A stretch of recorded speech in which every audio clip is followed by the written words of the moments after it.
युद्धको बारेमा हो। यो युद्ध चाहिँ आफूले आफै भित्र गरेको युद्धलाई वर्णन गर्न खोजेको छ। अरूसँग गरेको युद्ध त आफ्नो ठाउँमा भइहाल्यो। सो युद्ध नहीं जिनके जीवन में वो भी बड़ा अभागी होंगे।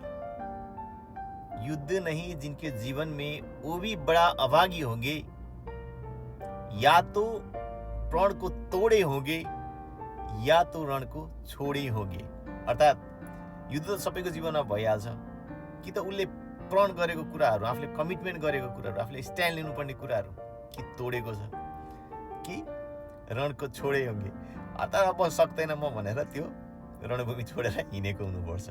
सोच्न बाध्य बनाउने राम्रो लागेर मैले सेयर गरेँ। वेल, अब हाम्रो सेगमेन्टमा आउँ। नेपालको राष्ट्रिय पंक्षी डाँफे हो भनेदेखि नेपालको राष्ट्रिय भाँडो चाहिँ के हो? राष्ट्रिय पट